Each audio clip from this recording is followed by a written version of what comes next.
어제 저는 좀 상당히 예민해진 상태에서 제 파트너에게 좀 짜증을 냈어요. 좀 장거리 이동을 했었는데 버스하고 전철을 왕복으로 한 6시간 넘게 타고 되게 먼 거리를 갔다 왔거든요. 그래서 좀 체력적으로 좀 피곤했고, 그 상태에서 또 집에 와가지고 뭔가를 해야만 했는데,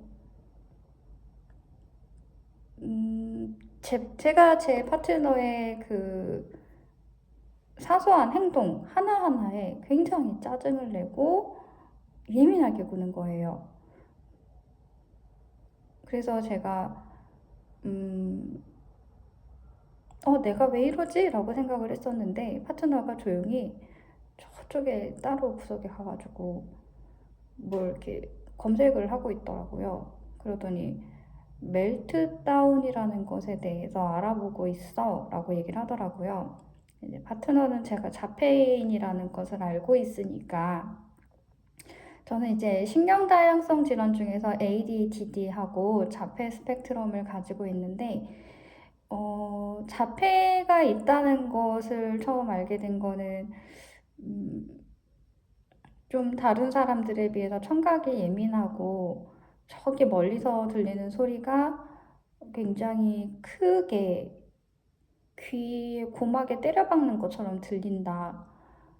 그게 너무 불편하다라는 걸 의사 선생님한테 얘기했을 때 의사 선생님께서 어, 아빌리파이라는 약이 있는데 조현병이나 뭐 자폐가 있는 사람들에게 쓰는 약인데 그걸 한번 소량만 먹어보자라고 해서 그걸 소량을 먹어보게 됐고 그 약이 효과가 있어서 아 내가 자폐도 있구나라는 걸 알게 됐거든요.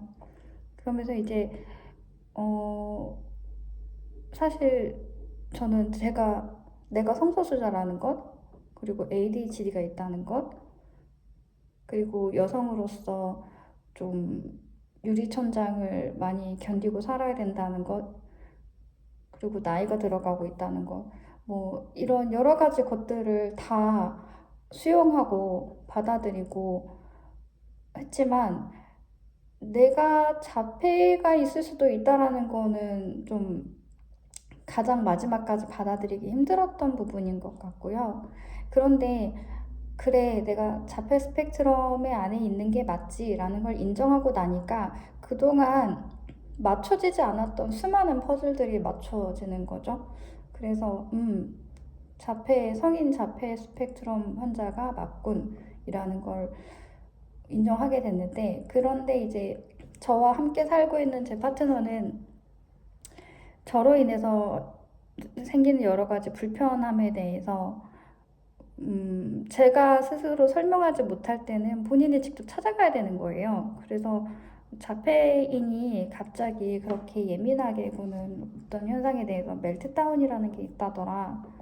라고 해서 그게 뭔데? 하고 어제 살짝 서치를 해봤거든요. 그래서 멜트다운을 챗GPT에다 한번 검색해 볼게요.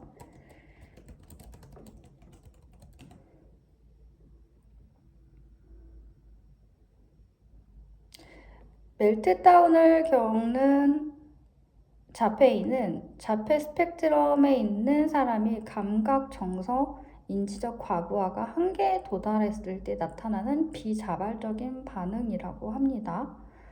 음, 어제 그 상당히 예민했을 때 저의 모습은 제가 컴퓨터로 뭔가를 하고 있었고 파트너가 이제 옆에 와서 도와주려고 하는데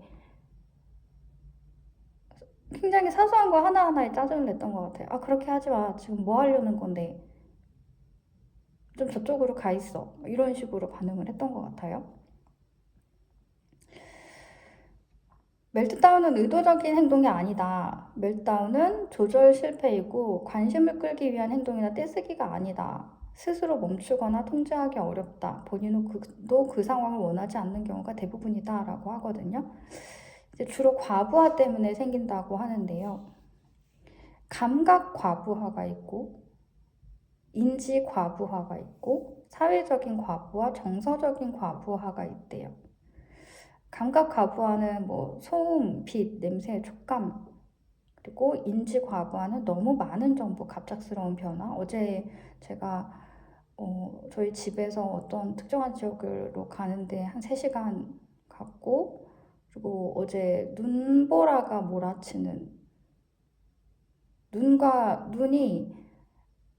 바람에 흩날리면서 얼굴을 때리는 그런 굉장히 험한 날씨였어요. 그 와중에 갔다가 다시 또 전철 타고 버스 타고 해서 집에를 왔고, 갑작스러운 변화가 좀 있었죠. 사회적인 과부하는 계속되는 대화, 눈치 보기 이런 것들이 있대요. 정서적인 과부하는 불안, 억울함, 설명되지 않는 답답함 이런 것들이 누적되다가 임기점을 넘으면 멜트다운으로 폭발을 한다고 해요. 저 같은 경우는 답답하거나 할 때 머리를 이렇게 팍팍팍 때리는 습관이 있었는데, 그 파트너가 그게 멜트다운으로 인한 행동인 것 같으니까 하지 말아라 라고 얘기를 하더라고요. 근데 뭔가 답답하고 막 일이 안 풀리고 할 때 짜증나는 이럴 때 머리를 이렇게 팍팍 때렸거든요. 근데 그게 멜트다운으로 인한 현상인가 싶습니다. 멜트다운은 사람마다 다르다고 하는데요. 울거나 소리 지르거나 몸을 흔들거나 웅크리거나 말이 안 나오거나 반복적인 말을 한대요. 그런데 저 같은 경우는 이제 저는 이게 멜다운이라는 게 뭔지 몰랐고, 번아웃이거나 뭔가 뭐 지침, 소진 그냥 이 정도로만 생각을 했었는데, 뭔가 좀 소진되어 있을 때 말을 더듬거나 혹은 특정한 말을 반복하기는 했습니다. 이거 여기 노라고 여기 약간 이런 식으로. 지금은 말을 굉장히 잘하잖아요. 공격적으로 보일 수 있는 행동. 어제 제가 파트너에게 가까이 오지 마, 저쪽으로 좀 가 있어, 좀 신경 쓰인다, 뭐 그런 표현을 했는데, 나중에 좀 기분이 가라앉고 나서 그러니까 기분이 가라앉게 된 거는 제가 파트너에게 그동안에 제가 그냥 순간 정신이 살짝 들었을 때, 내가 달달한 음식을 먹었을 때 좀 이완되었던 것 같다라는 것이 생각이 나서 사탕을 좀 사다 줬으면 좋겠어 라고 해서 이제 파트너가 사탕을 사왔거든요. 사탕을 먹으니까 이게 좀 멜다운 상황이 좀 완화가 되더라고요. 그러고 나서 아까 내가 왜 그랬지? 라는 생각을 했던 것 같아요. 멜다운 상황, 자폐인이 멜다운 상황에 있을 때에는, 뭐 진정해, 왜 그래? 라고 한다든지 이러면 안 된다고 해요. 그리고 훈계를 한다거나, 뭐 논리적으로 너는 지금 멜다운 상황이고, 뭐 이렇게 막 구구절절 말을 한다던가, 뭐 질문 공세를 펼친다던가, 그런 거는 좀 좋은 반응은 아니라고 하고요. 자극을 줄여주는 거, 뭐 소리나 빛이 조금 어느 정도 차단해 준다거나 조용한 공간으로 간다거나, 회복할 시간을 충분히 주는 게 좋다고 합니다. 근데 지나가야 되는 거예요. 멜다운이 끝나고 난 뒤에는 극심한 피로가 찾아오고 뭐 자책하게 되고 기억이 흐릿하다고 하는데요. 저도 좀 이런 걸 겪었고요. 갑자기 잠이 팍 와가지고 제 파트너가 너 혹시 기면증 있니? 이랬던 적도 있었던 것 같아요. 성인 자폐인의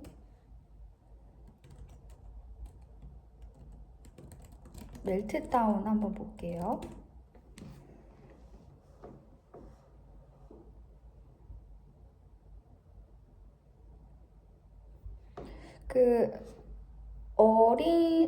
성인이 아닌 경우에 뭐 어린이라든지 뭐 청소년이라든지, 그러니까 성인이 아닌 자폐인의 경우에는 멜다운이 겪을 때 울거나 소리를 지르거나 몸부림치거나 하는 이런 걸로 나타난다고 하고요. 성인 같은 경우는 버티다가 한 번에 무너진대요. 그러니까 저도 티를 안 내고 그냥 저 스스로도 내가 지금 뭔가 번아웃 상태이고 난 지쳐있고 이런 걸 외면하거나 혹은 뭔가에 과몰입하고 있어서 뭐 그림 그리는데 몰입한다거나 책을 읽는데 몰입한다거나 뭐 당장 하고 싶은 일이 있다거나 할 때 나 자신의 멜다운 상황을 좀 애써 외면하는 그런 게 좀 있었던 것 같아요. 말이 끊기거나 갑자기 감정적으로 폭발한다거나 자해적인 행동.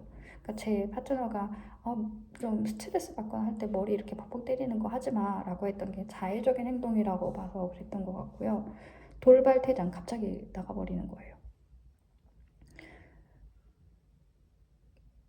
숨기고 참는 쪽이 성인 자폐인의 멜트다운 증상이라고 하네요.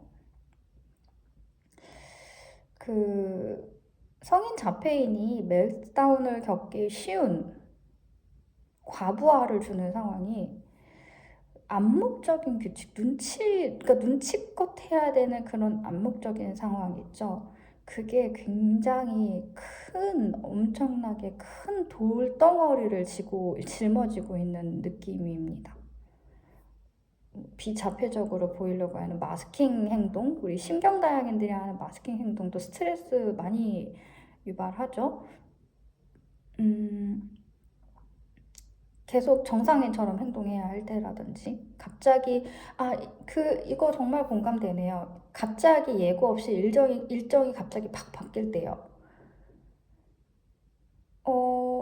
예를 들어서 제가 어떤 책 모임을 하고 있었는데 그 책 모임을 온라인으로 하기도 하고 오프 모임으로 대면으로 하기도 하고 온라인으로도 하기도 하고 좀 왔다 갔다 하는 책 모임이었는데 그날은 만나서 하기로 했던 날이었어요. 그런데 이제 몇몇 사람들이 채팅방에서 제가 딴 거 하느라 채팅을 못 보는 사이에 단톡방에서 오늘 그냥 날씨도 별로인데 줌으로 하죠.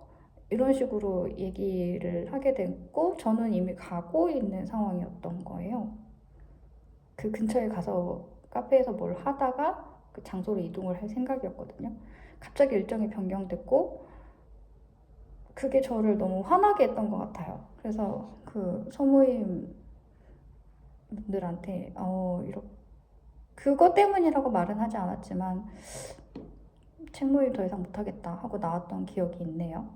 설명 없는 결정, 선택권 박탈, 이해되지 않는 상황에 오래 노출될수록 멜다운 위험이 커진다 라고 하네요.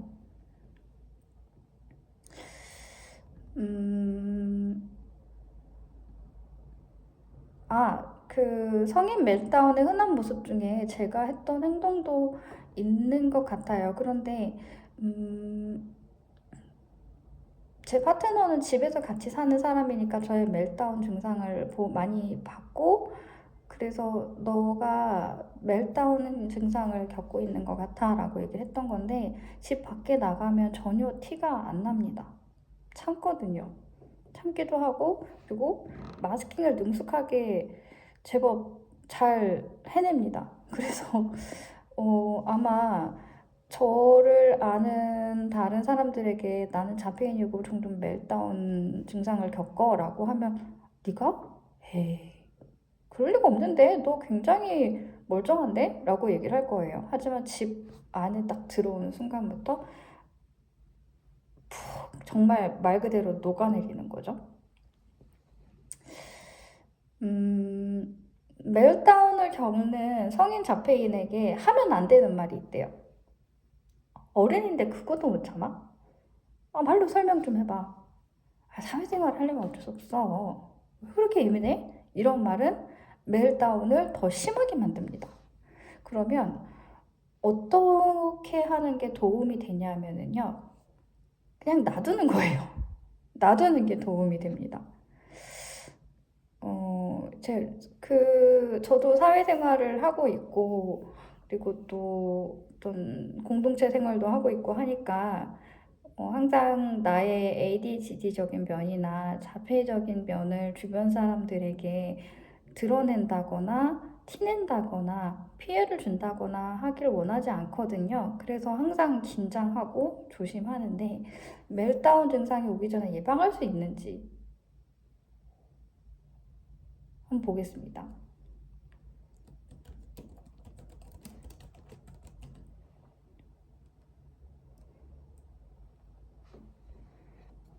이 갑자기 오는 건 아니라고 하고요.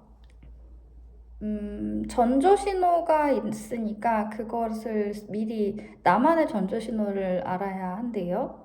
물론 저도 챗GPT에 나오는 말이 전부 다 100%다 얘가 맞다라고 생각하진 않지만 정신과적인 질환에 대해서 증상을 찾아본다거나 할 때 좀 참고할 만한 거 많긴 하거든요.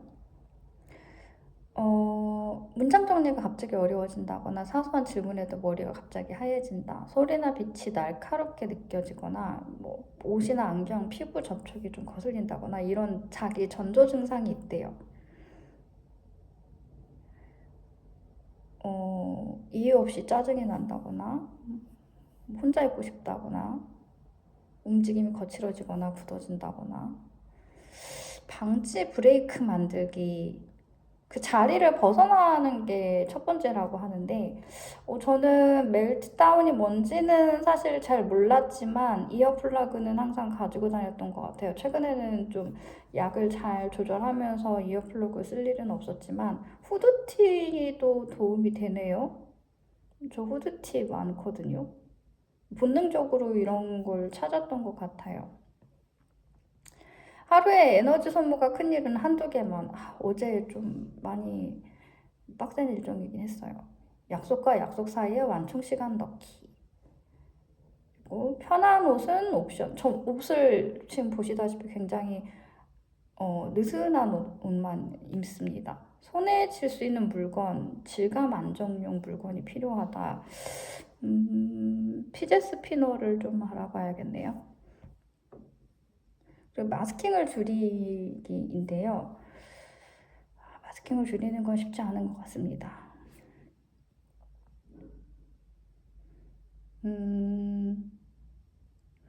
그 멜트다운을 겪는 자폐인에게 도움이 되는 문장. 이건 내가 약해서가 아니다. 지금 멈추는 게 손해가 아니다. 회복이 우선이다. 입니다. 음, 굉장히 도움이 되는 내용들이 많네요. 어, 오늘의 영상은 이제 멜트다운이라는 증상을 처음 겪은 건 아니겠지만 내가 지금 멜다운을 겪었군. 이 멜트다운이라는 증상을 겪은 자폐인이군. 지금까지 이런 일이 꽤나 있었을 수도 있겠다. 라고 하는 제 삶의 여러 가지 미스테리들이 마지막 퍼즐이 딱 받쳐지는 순간이었거든요. 멜다운이라는 걸 알게 된 순간. 그래서 오늘 영상을 남깁니다.